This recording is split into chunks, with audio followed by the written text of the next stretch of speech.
Show. I'm Russ Joy. You figured that out because you're smart. It's also the name of the show. Good morning, everybody. We are off to one heck of a start this morning, and there are so many things to get into on a beautiful Friday. As we wrap up the first week, I mean, not the first full week, but, we're still very early here in 2025. And I am very excited to get into things with you today because Nick Sirianni finally made a decision, and oh, surprise, surprise, a lot of the people who spent a lot of time saying, oh, you can't have Saquon go for the record. You can't have him go for the record. What about the Super Bowl? A lot of those people have now flip-flopped because it's convenient and it gives them something to talk about. We're going to talk about that. We'll get there today. I've been very consistent. I will remain consistent, and I will allow for each and every person who ridiculed the line of thinking that the Eagles maybe should have let Saquon Barkley go for it.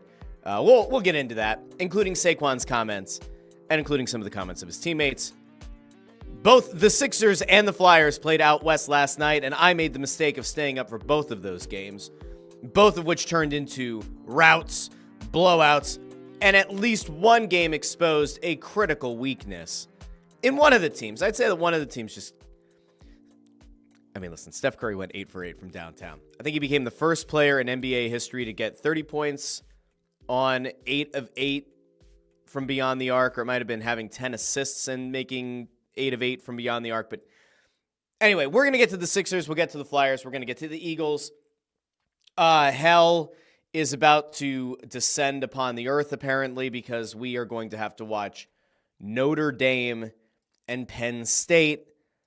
The only good news that I have there is that presumably my dear friend intern Andrew is going to have to deal with us in the event that things go sideways for him and for his team. He's going to have to be with us at the Press Row Show next week. Bundy and I now, for weeks, have said, Andrew, just wait until the Penn State Nittany Lions have to play an SEC team. Wait till they have to face Georgia. And we were this close for at least a little bit, and then Notre Dame pulled away, and Georgia looked totally out of sorts. But will we get to talk about that game? Will we preview the Orange Bowl? No, we won't preview the Orange Bowl today. But you can let me know in the comments if you feel like this is like the worst case scenario. I know a lot of people who are Penn State fans. I grew up with a lot of Penn State fans. Would I myself claim to be a Penn State fan? No, not necessarily. When I was a kid, I cheered for Penn State because that's just who everybody cheered for. And of course, up in Pottsville, in the greater Pottsville area, we had Penn State Schuylkill. Some of us called that Harvard on the highway. So I cheered for Penn State. And then I decided that when I picked Philly teams over Pittsburgh teams, I had already caused myself enough pain. And so that's when I decided I'm just going to kind of give up on the caring about Penn State a lot. So I will cheer for them to some extent when they're in the playoff. I'm not actively rooting against Penn State. I will certainly cheer for Penn State against Notre Dame. And I guess I would cheer for Penn State against Ohio State. I don't actually have a problem with Georgia. I kind of like a lot of the SEC teams. I have no reason to like them, but I do. But maybe we'll get there later in the show. I don't think we will, but maybe we will. I don't know. We'll find out. I'll allow you to kind of help steer the conversation today, as I usually do. Now, in case you missed this, on Wednesday's show, I mentioned that there was the return of another podcast. And so I want you to just be aware for those who might have missed it. But if you're a pro wrestling fan, I brought back the show It's Just Wrestling. And we got into a lot of very interesting things. Seth Rollins versus CM Punk, Okada Omega, a rated FTR. So if you're a pro wrestling fan, I'll pop the logo up right here. Oh, look at that. How's that? Russ Joy Show, and go. And then It's Just Wrestling, and go. Oh, amazing stuff. Just great stuff. Top notch. And it's not even editing because the show's live. Anyway, if you haven't subscribed to that and you're a pro wrestling fan, or you know pro wrestling fans in your life, make sure they know about that show. That's going to be every Thursday morning, 8:30 a.m. in all the same places you can find this show, except on their respective YouTube, Facebook, and X accounts. So, okay. I feel good about that. I forgot to turn on my light. There we go. The on-air light. We're good. It's a wonderful Friday. My daughter goes back to school next week. The boys are already back. It has been something. It has been something these last few days while she's been home. She was fed breakfast this morning, and right as I went to come downstairs, she looked at me and said, "Daddy, I'm hungry." "You just had one breakfast. You need two? You need two breakfasts? Can I have avocado toast?" "No, you cannot. Not right now, you can't." So as soon as I'm done doing the show today, I'm going to go upstairs and I'm going to go make a 4-year-old avocado toast. I know. All right, let's go out to the comments here real quick before we get underway. We start talking about what's gone right and what's gone wrong in Philly sports and more. Oh, and by the way, Jimmy Butler apparently wants out of Miami, so we're going to get there as well because, he was a Sixer, and Joel Embiid and Jimmy Butler really like each other. They get along well. Could we see a reunion of the two? I think not, but we'll get there in a second. But first, let's go out to the comments. Actually, hold on. Give me 2 seconds because there's something I need to fix, and I just realized I need to fix it. We're going to go out to the comments. Let's see who can be first up on today's show. There we go. I think that's going to be better. Let's see. All right, there we go. The camera wasn't straight before. It was bothering me. Okay. Anyway, out to the comments we go. Chris Freed, first up. Is it sad to see Howard Eskin posting photos of himself in a suit sitting in the first row above where the Eagles enter and exit the field from last Sunday's game? They say that picture says 1,000 words. I wasn't going to totally get into it, but, Howard Eskin's career in Philly media appears to be very much done and over with. There were the accusations over the summer about an incident with a woman at Citizens Bank Park. He was kept around at the station. It seemed like he was off the air for a week or two. Then he was back. He was on the sidelines for the Eagles. And then a report came out. There was kind of like this unceremonious departure, like you put on Twitter, I think about a week and a half ago, that he was done with WIP. There were really no details. And then yesterday, the Philadelphia Inquirer put out this story about how apparently he yelled at a female employee of the station. And so now his career in Philly is effectively done. I did see somebody put out, or let's see, here we go. We can pull this from the Philadelphia Inquirer. All right, fine. We'll start here. A little bit of media wars to start the show today. I didn't intend to go this way, but you know what, Chris Freed, you take us there. We'll go there real quick, because why not?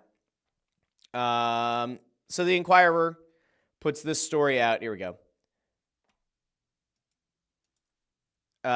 Sources. Howard Eskin's exit from 94.1 WIP came after he shouted at a female employee. The incident happened at Chickies and Pete's in South Philadelphia after a remote broadcast Eskin hosted with Eagles player Brandon Graham. All right, so that was the report now. Thankfully, somebody did some screenshots here of the Philadelphia Inquirer, including the fact that the incident happened at Chickies and Pete's after the show with Brandon Graham. And then it talks about how he announced his departure from the station after 38 years. He did not return a call for comment on Thursday. Odyssey, the company that owns WIP, declined comment. And then they also mentioned what happened with the Aramark employee back at Citizens Bank Park that led to him being banned from that stadium and banned from being credentialed media there. And then apparently the same day that he announced his departure from WIP, he tried to get into NovaCare complex, but was denied media access. And that he apparently mentioned that he works with Fox 29, but he no longer works for the TV station. And the team didn't receive an individual request, so they didn't let him in the building. All seems a little bit strange. It's an unceremonious departure. I think the thing that I come back to here is that, eventually things will catch up with you. And, when the floodgates open, you're certainly going to have a hard time beating the allegations. What happened in the summer appeared to have been confirmed by a bunch of people. There presumably were witnesses. It led to his banning from Citizens Bank Park. So somebody thought that it was credible, right? Whatever happened here, yelling at a female employee of the station, presumably, at this remote at Chickies and Pete's, you kind of have to know that you're walking on thin ice as is. And I'm not entirely surprised that they moved on. Now, however you feel about Howard Eskin, he did have the most successful Philly sports radio show for a very long time. And eventually, like just with any great show, or not great if you're Kevin Kincaid and you have a very big axe to grind, apparently, with Howard Eskin. Eventually, like even the best shows, they hit a rating snafu and you get moved on from. And I think he's, to his credit, I guess he's adapted well enough that he went from being an afternoon drive host to figuring out other ways to remain at the station, getting work on TV, getting a very nice gig on the sidelines with the Eagles. But allegations are allegations. And when you are walking on thin ice, the last thing you can do is have a blow up. And it appears as though he did. And now the station that he's called home for 38 years is no longer backing him. Now, there was one person that I did feel bad for in all of this, and that's his son, Spike, who went to Twitter yesterday. I saw this, and I think the reaction, for the most part, has actually been pretty fair to his tweet. When Howard first got suspended or banned or whatever from Citizens Bank Park in the summer, there were a lot of people who wanted to hear from his son, which I thought was there's that whole thing about sins of the father, right? So I looked at it at the time and I was like, I don't really think that Spike has to say anything about his dad or about the accusations because they're different people. They have the same last name. They're not the same person. So after this thing came out, this report from the Inquirer came out, Spike went to Twitter after his show yesterday afternoon and said, obviously going back to WIP, I was well aware of comparisons to my father. I also know I've been doing this for almost 30 years and have a pretty full record of who I am and who I'm not. If you do not like me because of me, that's fine. More power to you. But what I'm not going to do is be accused of anything I'm not responsible for or answer for anyone but myself. So if that's on your checklist for today, I'd suggest you move on to your next thing. God bless. Happy New Year. I think it's a perfectly fine response. And I've actually seen some replies there that also were in the comments that were fair. People saying people are very stupid. Those are the ones that tend to be the loudest. Another guy responded saying, I work with my dad. It's not easy, man. I couldn't imagine the scrutiny of being a public figure. Yada, yada, yada. And so, listen, whatever happens here, whatever happens with Howard, I did see Howard respond to a tweet at some point that it looks or sounds like he's going to have a podcast coming. Will you, as a potential media consumer, care about Howard Eskin's podcast? Will you subscribe to it? Will you listen to it? Will you follow him to that new venture? I don't know. How many people will? Does the demo fit? I think I've been pretty clear on this show about how that has worked out for the Mike Missinellis of the world, how I think it's worked out for Gargano. I just don't think the demographic cares enough to move and find a podcast from somebody that they used to just turn on the radio for. At some point, it might change. Like, I could actually envision a scenario here where, like, let's say 10 years from now, and I think it's going to be about 10 years. 10 years from now, the people that you're used to hearing on Afternoon Drive, if you care about them enough to listen, you'll be willing to make a change. Like, when John Marks went to PHLY, I thought there was a decent enough chance that some of his demo would follow him because he was still in the market doing a highly successful show. And for a lot of people, they might have used the Odyssey app anyway. So it doesn't seem like much of a jump to have to have YouTube up. Ultimately, I still think that that's a shortfall of that entire company is that they don't have a live app. Although investing in an app is also kind of silly, just given what seems like the business model is there. But they could do that, and maybe they could sell that to somebody.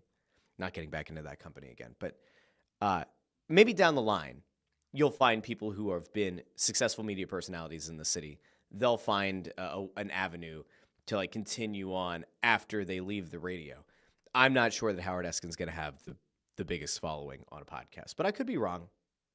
I just think that we've seen enough now where it's probably not going to happen. Now, what Chris Fried was talking about before is that is that Howard Eskin was wearing his suit and his signature headphones that he wears on the sideline.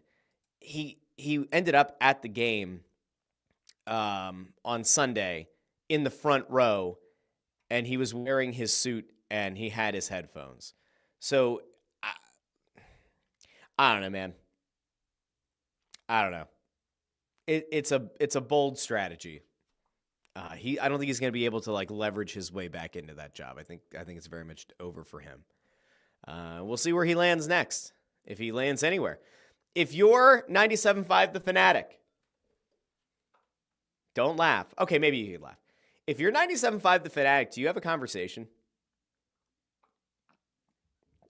Like, honestly, just given where the ratings are for that station, do you have a conversation about Howard Eskin going to The Fanatic? Does it move the needle? Like, presumably there's no chance you could ever get Missinelli and Eskin to do a show together again.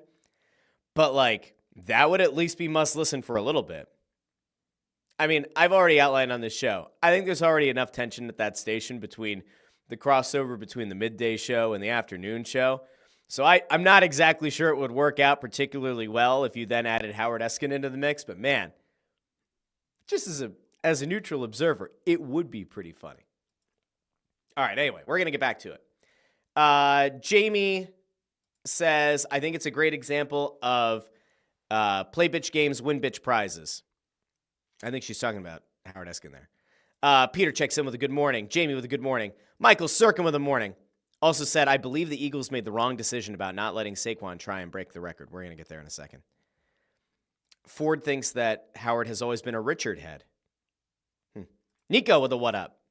Linda Joseph says, it would have been great for Barkley to try for the record, especially against the Giants.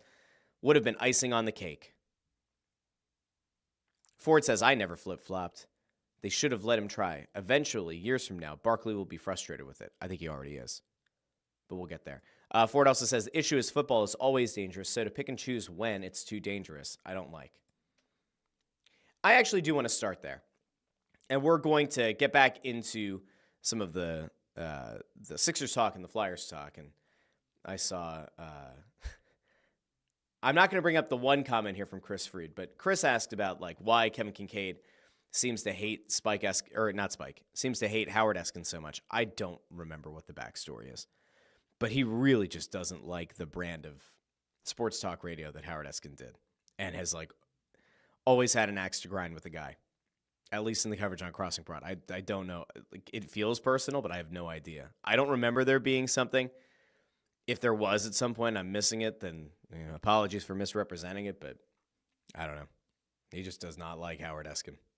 He's been consistent, and now I guess he looks like he was in the right to feel that way. I don't know. Anyway, let's get into some of the sports stuff that happened, because Saquon Barkley, and I know that I like oftentimes I've criticized the fact that like sports talk radio leads with the Eagles a lot, or they only talk about the Eagles. At least on this show, you get a pretty fair breakdown for each team, and there are timestamps after the live show, so like it's okay. But Saquon Barkley met with the media, and in doing so, Saquon Barkley, I think, in a very respectful way, voiced that he was unhappy with not being allowed to go for the record.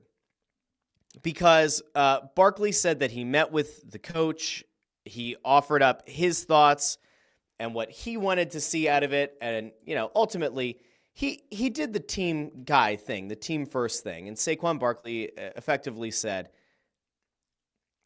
we have a bigger goal, but there was a lot of disappointment in the voice.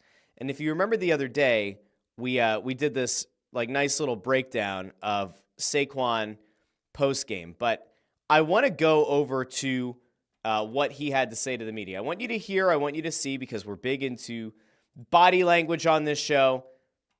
Here's Saquon Barkley a couple days ago when it was revealed that the Eagles would not be letting him go for the rushing record. Me, what I like to do. We had a conversation. He called me back, let me know that we're probably going to be resting, and My reaction was kind of like I told my family. Obviously, my family, probably wanted a little bit more than me. But at the end of the day, the most important thing is winning football games and winning the playoffs. So I got a bigger goal in mind anyway. What was your message to Nick when you did it? I mean, he asked me if I wanted to play, if I want to go for it. I said on Sunday, I probably didn't care too much for it. When I slept on it, I was like, there's an opportunity to implant my name in football history. May never get another opportunity like that again. So I'm down, but at the end of the day, I don't care for putting the team at risk. And he's the head coach for a reason. He makes up decisions, and whatever decision he wanted to make, I let him know if you want me to play, I'm going to go out there and make sure I get it. And if we don't, I'm okay with that too. Now, there's a bunch of notable stuff in that quote. On Wednesday, I pulled up Kyle Brandt from over on Good Morning Football, who said, Nick Sirianni's got to be the coach. And you have to remember that if you're the coach, you're the one that's expected to make all the decisions. And he said, don't give Saquon the option, sit him. And then the next day, Kyle Brandt was kind of now I don't know. Listen, that's a guy who's disappointed. There's no getting around it. All right, you could sell yourself on this however you want, but he's disappointed that he doesn't get to go for the record, and I don't blame him at all. And I've been very consistent about it. I think that conceptually, if you had been able to give him the opportunity to go for it and said, here's a quarter or here's the first half, if you don't get it by the first half, that's it. I think it would have been good for morale. I do. And I think that ultimately, if he had been able to break the record, it would have been another thing to kind of give you some extra wind at your back as you go into the playoffs. It's another confidence boost. Now, the positive in this is that Barkley's been informed well enough in advance of Sunday. It's not like he's going to sulk, and it's not like the team is going to sulk. And in fairness, a lot of the players might end up being happy that they're going to get the week off because they haven't had a bye week since week 5. And so, we could be fair here and say, hey, good for the rest of the team that they get some time away and that they're not going to have to play this week, and that was more important. But I really hate to point this out, but I feel like a lot of people are missing a big point here, okay? And I think a lot of times it's because people are just afraid to say things that are real and are truthful, okay? The Eagles aren't guaranteed to win the Super Bowl. The entire conversation around whether or not Saquon Barkley should go for the record or not has been based primarily on this notion that, you need to be healthy because you're trying to make a Super Bowl run. But when it's said in a way that's as long as Barkley's healthy, you're winning the Super Bowl. Well, you better hope so, because the guy was 101 yards away from actually having an all-time record. A Super Bowl gets won every year. In theory, you hope that you have a nice long Super Bowl window. And I'm not saying that you put this year's Super Bowl run at risk by playing Barkley and obviously having to then also play the offensive line. But injuries happen in football. And if this team gets bounced in the first round, which I don't think they will, but if they get bounced in the first round, you know what a lot of people are going to then point back to? They're not going to point back to, it was a good decision to sit Saquon in week 18. They're going to say, did the decision to not let Saquon go for it affect the team? Damn well that's where it's going to go. Now, I'm not saying that it's going to be the right line of thinking or a smart line of thinking or a rational line of thinking, but if this Eagles team gets bounced in the first round, people are going to point back to this, and they're going to go right to those comments, and they're going to go right to the body language. And I have not seen a single person say, Barkley looks negative, what a selfish asshole. It hasn't been that. It's been, this guy's clearly bummed out that he doesn't get to go for the record, but then he follows it up and says all the right things. But there is a non-zero chance here that the Eagles don't win the Super Bowl, and then you're going to look back and say, man, you had a chance at history for this guy, and you had the ability to go into things with momentum. And guess what? You chose not to. Now, in fairness, he said that we're probably not going to go for it. Nick Sirianni said that Saquon Barkley will probably be one of those guys who sits. Is there a chance that they could pivot? Is there a chance They could surprise us all on Sunday and have Saquon Barkley and the offensive line suit up. Maybe. But you know what? I don't think it's likely. I really don't. And I think it's a shame. I get the idea that you want your team as healthy as possible, and that without Saquon Barkley, this team doesn't make a run to the Super Bowl. And then if you were to lose one or two of your offensive linemen, it's all over. Football is football, man. It is a violent sport, and anything can happen at any given time. A guy can go out and warm up and blow out his Achilles. Let's not act like the decision to sit Saquon Barkley on the offensive line is going to somehow give them good karma throughout the playoffs and that it guarantees no one will get injured. That's not how this shit works. Now, if you want to live in a fantasy land and you want to believe that the football gods are going to smile upon the Eagles because they chose not to play Saquon Barkley in Week 18, you can live that way. I choose not to. I think it's absolutely nonsense.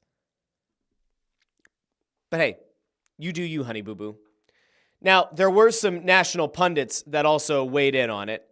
Dan Orlovsky had something to say, and I think this has also been a little bit misconstrued, but we're going to go over to Dan Orlovsky really quick and maybe one other, and then we're going to get to the other teams. But, I am not surprised that there's been flip-flopping. It seemed like the media consensus for the most part was you got to go for the Super Bowl. You got to go for the Super Bowl. You can't worry about Barkley's record. Here's Dan Orlovsky on Get Up.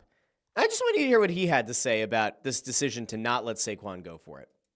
Andy Reid always rests his guys when they have everything locked up. All that is well and good, but they don't always have a record of this magnitude that also hangs in the balance. What's your reaction to the decision? Better go win the whole thing then. I get it. Football-wise, I get it. The fan in me is bummed about it because he's so close. And I understand the most important thing is going to win the Super Bowl. Better go get it because you don't want to go for two for him. You don't want to pass on, having his name and your team and your name and your franchise attached to that record and then not also win the Super Bowl. So if you're Philly... Which is correct. I got into this with a few people at Crossing Broad yesterday because this idea came up about... I said... Listen, ultimately, if Barkley breaks the record, he does it as an Eagle.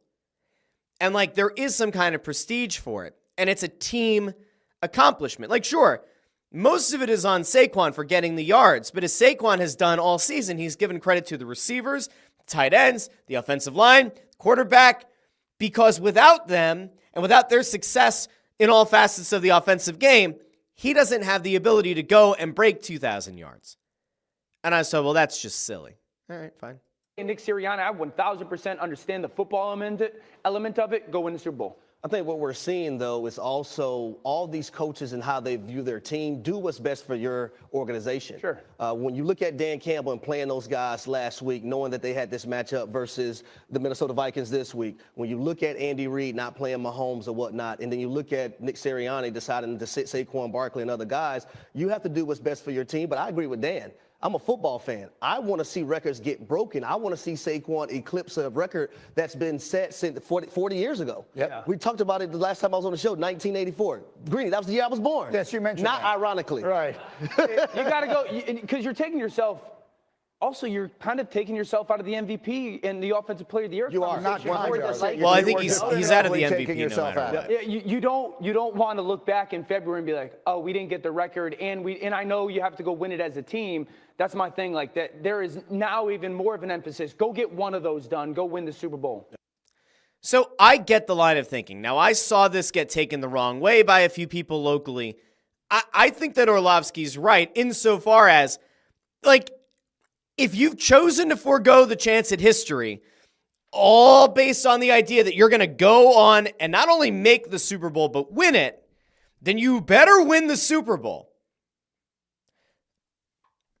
When is the last time?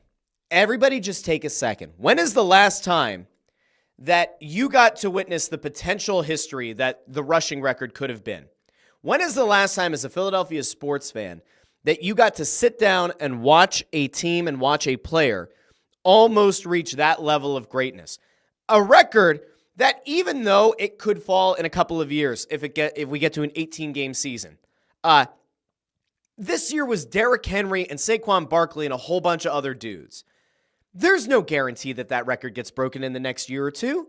There's no guarantee the record gets broken in the next 10 years. We've all spent almost a decade now talking about how this league tries to protect quarterbacks and tries to protect the passing game. I'm not so sure that you're going to have another 2,000-yard rusher in the next 10 years. So this is entirely like a gamble, at least from the perspective of like, this was an attainable goal. 101 yards, given the success that Barkley had against the Giants earlier this season, given the fact that the Giants have nothing to play for, given the fact that the Giants can't really even play spoiler, you're locked into the number 2 seed. The only thing that in theory they could try to stop is just load the box and just be a total dick to Saquon. Like, they could do that. They could load the box in the first half against Saquon and give Kenny Pickett touchdowns, give Kenny Pickett yards, and just say, you know what? We are willing to just let you score as long as Saquon doesn't get the record. And look, maybe that was part of the calculus that the Eagles did in not letting him play. Maybe that was part of it. Perhaps the Eagles are also playing, 4-dimensional chess, and they're like, you know what? If we play the scrubs, there's a chance that the Giants win, and if the Giants win, it hurts their draft pick, which is even funnier. Now, I do want to get to something very funny that came out of all of this, because we've already spent enough time on the same topic that we've been touching on now for a week, although with updated quotes and, updated insight. Saquon Barkley, if you didn't know, he's a partner, like a content partner with Unisom. You certainly found out yesterday because, as we all remember, John Mara, the owner of the Giants, infamously said on Hard Knocks to the front office of the Giants, I won't be able to sleep if Saquon goes to Philadelphia. Well, let's go over to Saquon now. Now, in fairness, I am playing what is essentially an advertisement for a company. This is not an endorsement of this company, and if you have any kind of negative side effects or whatever that come as a result of taking this, please keep in mind, I did not encourage you in any way, shape, or form to take Unisom or lead to any of the negative outcomes potentially that you suffer as a result of taking it. Or don't. Maybe they're great. Who knows? All right, here we go. This is Saquon Barkley on Instagram releasing some new commercials around Unisom. I've heard you guys have some trouble sleeping lately. We got a big game coming up. You should rest up. Maybe try some Unisom. I don't need it, but you might. I'm gonna sleep like a baby. All right, so that was pretty good. I heard some of you were having trouble sleeping, so I wrote you a lullaby. Rockabye baby, awaken your bed. As the thought of 2000 swirls in your head. It sure is tough to lose sleep over football. Not for me, though. Good night to you all. Oh, boy. Oh, boy. So, Still can't sleep? oh, there's another one. Try counting sheep. So, here we are, and now he's got the reverse hurdle sheep jumping over the fence. I think there was one more. Oh, here we go. Try some Unisom. I don't need it, but seems like you could. So, Saquon Barkley with Unisom and using the Giants owner's quote against him is some pretty next level trolling. Now maybe I don't want to see him go for the record. Now maybe there's a bounty gate. So probably best for Saquon to not play this week. Okay, let's keep going with some other stuff. And I've noticed that in the chat we have some grenade lobbing because Ford is still upset about not winning the drive to 500. Ford, you need to stop. All right. Ford is getting into it with Len, and Ford seems to think that Len is a bandwagon supporter of this show or of mine in general.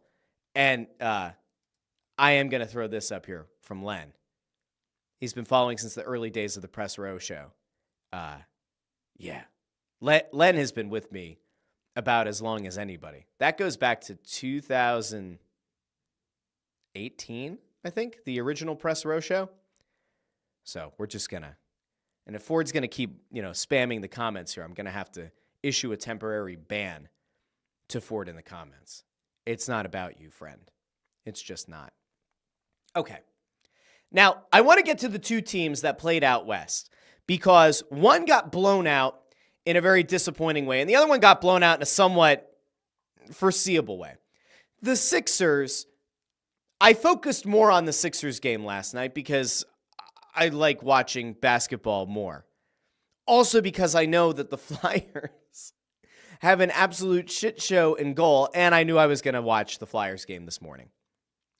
I chose Sixers live, Flyers in the morning on DVR. And in fairness, what I thought was going to happen to the Flyers ended up happening to the Flyers. So, sue me. Sixers game was disappointing in that they got off to such a horrific start. I mean, they were down double digits almost instantly to Golden State, and the Warriors never looked back. They had no answer for Steph Curry. And as I mentioned at the top of the show, Steph goes 8 for 8 from beyond the arc, 30 points, 10 assists. Like, it was a masterclass, an absolute masterclass by Steph Curry. Paul George, Joel Embiid, Tyrese Maxey. They all started the game together, they all ended the game together, and they lost. So it's now back-to-back losses on the road. They lost a couple nights ago to the Kings. They were on the second half of a back-to-back. And when you look at it, last night's game overall, relatively disappointing. But, like, fair to point out the fact, I mentioned they were down double digits early. They were losing by 16 points after one. Not ideal. They had 33, they were tied 33 all in scoring in the second period. Second quarter, you feel, all right, maybe things are going to get a little bit better. Third quarter, you come out of half, you know that you have to cut into the deficit. They lose the third quarter by 9 points. And then the floodgates open again in the fourth. So the Sixers were never really close in this game. Now, if you want to find maybe a positive line in all of it, Paul George gets you 19 points. I think he's starting to settle into that third guy role. I mentioned this on Wednesday's show. The more that the big three get to play together, the more they're going to learn from each other, the more you're going to figure out how to get Paul George involved in this offense. And the sooner that you figure that out, the better, right? Because once you figure out how to maximize Paul George's minutes, whether that's being on the court at the same time consistently with Tyrese Maxey and Joel Embiid, whether that's like as part of a rotational staggering where maybe Maxey is off, but George and Embiid are playing together, or maybe Embiid is off the court and Maxey and George are playing together, or maybe Paul George is like the number one option when the other two sit. You have time to experiment and you have time to figure things out. Now, there were a couple of, decisions on the night that you go, Ricky Council played 27 minutes. Kyle Lowry got another 10. They just weren't really in this game. I was a little bit more concerned because of the Kings game. The Kings game is the one that had me scratching my head and had me scratching my chinny chin a little bit. Because, that was another one. Kyle Lowry had 17 minutes of play, no points in the game. What are we doing? Maxey had a great game, 27 points in 42 minutes. So it's not like you needed to play Kyle Lowry to spell Tyrese Maxey. It's not like Tyrese Maxey was in significant foul trouble. It feels like Nick Nurse is having a little bit of a John Tortorella moment in that, there's constant tweaking of the lineup. There's constant tweaking of the rotations. And, that's fine to some extent. And in basketball, I'm usually a little bit more okay with it because there are just fewer players on the active roster. And, you're always trying to tinker to find the best rotation to mitigate whatever the opposition has found successful. It's easier to perhaps switch defensively if you make a couple of rotational changes and you could shut down the opposition or you can kill off their bench. But the loss to the Kings, to me, was at least a little bit more upsetting. Now, Embiid didn't play in that game, and so maybe you write that one off as a schedule loss. The Warriors game, just getting blown out the way that you did, is disappointing. And now it's 2 straight losses. After it felt like things were heading in the right direction, the Sixers have been 8-2 over their last 10 games. Now they've lost 2 straight. I mentioned the fact that they aren't that far out in the playoffs. They are 4 games back right now of Milwaukee for the number 5 seed. All right, they are 5.5 games back of the Magic for the 4th seed. I don't view this as the end of the world. I'm not sounding all of the alarm sirens. I think they're going to ultimately be fine. I'm genuinely not concerned about the Sixers. It's a tough back-to-back. The Kings and the Warriors are both, I would say they're not better than their record, but they do have the ability to go out and win you some games. It's a tough stretch. It's they'll figure it out. Or they won't, but I think they will. Now, the team that I was a little bit more disappointed in on Thursday night was the Flyers, because I don't expect the Flyers to go out and beat beat Vegas, the Golden Knights. We had Golden State and the Golden Knights. It was a double Golden Night for Philadelphia. The Flyers are an absolute disaster in that. And at this point, there's no getting around it. We are not quite at organizational malpractice, but we're getting close in that the Flyers have been carrying 3 goalies for weeks. 3 goalies. They brought Sam Ersson off of IR. They sent Emil Andre down.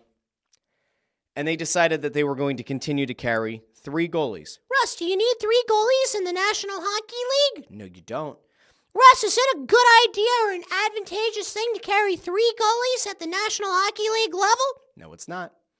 Russ, is there any good reason why a team would want to be taken seriously and decide to carry 3 goalies? Nope, there's not. So why are the Flyers carrying 3 goalies, and why ultimately is it proving to be an issue? They brought Sam Ersson off IR. We had this debate on Wednesday about whether or not he was super injured, if he was healthy enough to come back to be a full-time starter, to come back and, sporadically play. And in doing so, they have relegated Ivan Fedotov to the distant number 3. He hasn't gotten in games. So he's not been sent on a conditioning stint to Lehigh Valley, where he would at least be getting to play every night or close to it. He has not played. Alexei Kolosov has come in relief. He has played a few relatively underwhelming games for the Flyers. He came in relief the other night. It didn't give up a goal on 7 shots. You feel, all right, maybe that's a good momentum opportunity for him. Kolosov looks like an AHL goalie. Fedotov, we don't know. Kolosov, compared to Fedotov at least a few weeks ago, looks significantly better. Does that mean that Fedotov is also an AHL goalie? If so, you're carrying 3 goalies and 2 of them are AHL quality. Why hasn't one been sent down? To allow them to play every night. Well, you come back to the same thing that we've been saying. I'm not going to relitigate this because I'm sick of it, honestly. But if Alexei Kolosov, if the fear there is that Alexei Kolosov is going to leave because he doesn't want to go play for Lehigh Valley, man up as an organization and let the guy go. If that's where you're at as an organization, there are only 2 things that can come out of this, right? There are only really 2 reasons that you would have 3 goalies on this roster at this point. And neither of them has anything to do with whether or not Sam Ersson's going to be healthy or not. The real reason that they have 3 goalies up here is because Fedotov, they're afraid for some reason is going to get claimed on waivers because there are other teams that need goalie help, which seems silly, and it's a big contract, and I'm kind of shocked that would be the line of thinking. The other is that they don't want to send Alexei Kolosov down because he might leave. Man the fuck up. I'm sorry, at what point did this whole meritocracy culture thing with Jonesy, Briere, and John Tortorella, when did that get cast aside? Because depending on what you believe to be true or to not be true, Cutter Gauthier maybe wanted assurances that he was going to be on the team or that you're going to be willing to burn a year of his ELC to let him play at the end of last season, and you don't want to do that, and that might have been part of why he wanted out. So your top North American prospect wasn't worth that. Your top North American prospect didn't get preferential treatment, but this AHL quality goalie gets to dictate that he's up here? Is that correct? Because here's the thing. If Sam Ersson is healthy, or was healthy, he's hurt right now, but when he's healthy and you're carrying 3 goalies, if Kolosov is good enough to be your number 2 at the NHL level, then send Fedotov down. And if you don't think Fedotov is any better than Kolosov, you shouldn't care if he gets claimed on waivers, right? But if you think that Fedotov is good enough to be an NHL backup and Kolosov could benefit from having more consistent minutes at the AHL level and developmentally it's better for him to go to the AHL as a young goalie, and you don't do it and he's waiver exempt, then why would you not send him down? Are you genuinely worried he's going to leave again? Is he a generational prospect? Did I miss something? Because at some point, you have to look at it and say, how many other teams in the National Hockey League carry 3 goalies? How many of them carry 2 AHL quality goalies, at least as currently constructed. Because, like, if Kolosov, who looks like an AHL goalie, is definitively your number 2, and Fedotov can't even crack the rotation, then you're telling us that Fedotov is also an AHL goalie. Like, somebody make it make sense. Somebody please just make it make sense. I would be totally fine. You want to send Kolosov down, give him the opportunity to play every night and to develop in the AHL where it very much seems like he needs to. Great. Fedotov's not a great backup? Fine. Either put him on waivers, let somebody else take him, or let him play. He will lose games, but he's 27 years old. The last time Ersin was on IR and Fedotov got to play sporadically, he looked okay. He looked at least passable. You don't have a lot of options in the minors right now. Like, I don't want to see them say, Oh, well, you know what, Russ? Sam Erson's going back on IR. Alexei Kolosov's going to be the starter. And now we're going to send Fedotov on waivers, hope he gets claimed. We're going to ring up checks notes Cal Peterson. like, what are we doing? What a it is a disaster. And I know that I'm like, Mr., get the high draft pick, tank, all that. And that's fine. And look, if this is like the unintentional tank, that's fine. But you know who I used to mock for the unintentional tank? Chuck Fletcher. You know who I'd like to believe is better than Chuck Fletcher? Danny Briere. I would like to believe that the combination of Briere and Jones are better than Chuck Fletcher. I'm sorry, but if like the way that you're going to lose these games now is because your goalie situation is dog shit, and you don't have anything in the pipeline, even like remotely close to coming up and helping to stabilize it, while also presumably being unwilling to send one down because maybe you're afraid he's gonna flee to Belarus, or you're worried that the guy who's like very clear the number 3 on the depth chart is going to get claimed by another. Like, what are we doing? This doesn't make any sense. Like, can anybody make sense? I'm going to go out to the comments. Maybe somebody can make sense of it. But as of right now, there's no logic to what they're doing in net. And like, look, the goaltending has been horrific now since the end of November. I believe that they have the worst save percentage among all teams since the end of November. And it's not getting any better. All right, I'm going to go out really quick to the comments here because I just want to see really quickly. Let's see. Getting through all this other crap. Okay. I saw Josh Gaynor here. Thank you for checking in, Josh. About the Sixers, says, I don't see them getting out of the first round. They're bad this year. D.D. Skinner says, Coley was leaky. So there's that. Joe Papel asks, why are you disappointed, Russ? This is how you get a better pick. Bad goaltending. See Chicago using Mrazek to get the Bedard pick. The reason that I'm like I don't know. How do I feel about disappointed? I don't know if it's fair to say disappointed. Did I say I don't know. I wanted to believe that after all the shit the organization went through in getting Kolosov over here, that he was going to at least look like a competent goalie. And he doesn't look like an NHL caliber guy right now. I wanted to believe that in bringing over Ivan Fedotov, who this organization once had really high hopes for, that he would at the very least be able to be a good backup NHL goalie. And given his age, I didn't expect him to become like the franchise netminder. But I thought he would maybe be able to be good enough to get some starts, maybe put out enough good film, and maybe he could make a trade at or near the deadline and get an asset back for him, especially if Kolosov could look good. I'm disappointed in their performance together, and I guess more than anything, I'm just disappointed in the fact that, like, all right, we're essentially ruling out Fedotov as even being a remotely useful thing at the NHL level. And at the same time, we clearly see with our own eyes that Kolosov isn't ready at this level. And you keep, like, this is now the 3rd lower body injury this season for Sam Ersson, and that to me is a significant concern. And, like, you don't have anybody in the minors that you could just bring up and, like, stabilize things. That's where the disappointment comes into play. I'm disappointed in, like, the underperformance by these two guys that were brought over that you thought would at least be able to be passable. And right now, they aren't. I would love to see Fedotov get back in goal. I'd love to see them give Fedotov 2 or 3 starts in a row. If Ersson is out hurt, I've seen enough of Kolosov right now to feel like he's not an NHL goalie. Let's see what Fedotov looks like.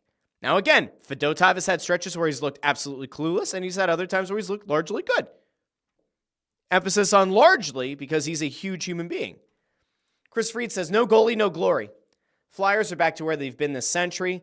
The Carter Hart arrest, charge. I had somebody like flip out on the one clip about Carter Hart where they're like, he's only been charged with one thing. It's not multiple charges. Okay, fine.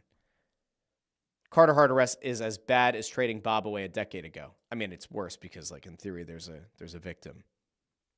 There was no victim in the Bobrovsky situation except for Bobrovsky because Briz didn't want to mentor him. Not exactly the same. D.D. Skinner says the carousel returns.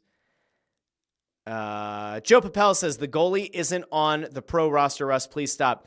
Well, right now their best goalie in the pipeline is Zavragan, but he's playing over in the KHL and he's under contract there for a bit. And like the last thing I think the Flyers can do at this point is like try to. They can't directly negotiate with the KHL. The worst thing that the Flyers could do is try to rush Zavragan over here to like plug a hole next year. Like let him develop over in the KHL, get some kind of professional seasons under his belt, and then maybe in a year or two have the conversation about trying to see if there's a way to bring him over. But I wouldn't rush him over. Plus, they have Bjarnason that they have in the pipeline. And look, if Kolosov gets to play a year in Lehigh Valley and develop, like maybe he could be a good number 2 for you next year. Chris Freed says, the honeymoon for Danny B and Keith Jones is pretty much over for the fans. There are definitely people who are turning against those two. A lot of teams made trades to this point this season. The Flyers have not. Flyers had their hat in the ring on Jiricek. It didn't work out. They have had players that have been desired, wanted, Risto, Lawton, over the last 18 months. They have not made any of those deals. We'll see if they do between now and the deadline. I just don't know what they're doing. Peter, nice guy, says it's a joy spending my teacher workday with Russ. Thank you, Peter. Appreciate that. Okay. And Joe Papel says, I can't believe we're still talking about minor league goalies. They are who we thought they were. They're not. Because, again, there were people in the Flyers organization a few years ago who thought that Fedotov could push Hart for actual playing time before he had to go serve his year of military service. And there obviously have been people within this organization that thought Kolosov was worth the headache of ironing things out from whatever happened last year, any hurt feelings that there might have been, and then bringing him over, and they haven't sent him down. I need somebody to explain to me why Kolosov hasn't been sent down at this point. Because it doesn't feel like a meritocracy. If you're going to harp on culture and that you earn every minute you get to play in the NHL and for the Philadelphia Flyers, Kolosov isn't earning it right now. So somebody needs to explain to me how and why he continues to suit up for as many games as he does. And what did Fedotov do that he can't even crack the lineup on a rebuilding team? Nobody can explain it, which tells me that they also know that the logic here is flawed, and there has to be something else at play. Maybe we'll talk about that next week. Maybe we'll talk about it when I get a little bit more insight, but I'm not sure. Linda Joseph says, I'll wait and see what Danny does at the deadline before turning on him and Jonesy. Not looking good, though, on the talent evaluation. We'll see. Hey, if you were looking for a little bit of positivity away from the Flyers, that also still has to do with the Flyers. You got negativity yesterday. Team Canada got eliminated from World Juniors. So there goes Jet Lachenko. You won't see him playing anymore in World Junior. I believe Lachenko had the fewest minutes played by any forward. I think he played fewer than 9 minutes. He had a beautiful breakaway goal in their first game of the tournament, like 6 or 7 days ago. And then after that, it was as if like he just ended up in the Chateau Bow Wow. And no one seems to know why. But Lachenko was like pretty much one of the lowest played players on Team Canada. So there goes that part of it as well.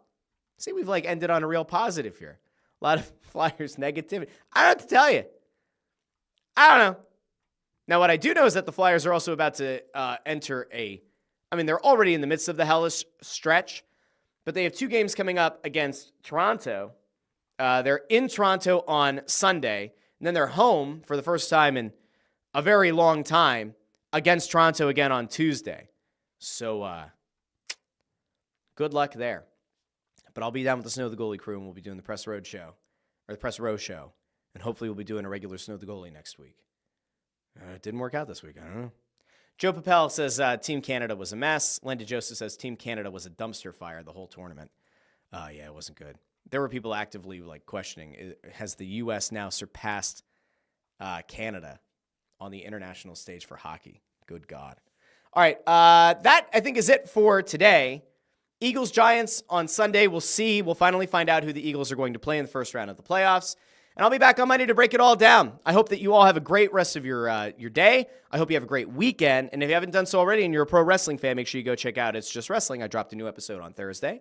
Next week, Monday, Wednesday, Friday at 8:30 a.m. here on the Russ Joy Show. Next Thursday, and every Thursday going forward at 8:30 a.m. on the It's Just Wrestling channel as well. So until then, I'm Russ Joy, but you knew that already because you're smart, and it's also the name of the show. I will talk to all of you Monday here on the Russ Joy Show. Have a great weekend, everybody. Talk to you very soon.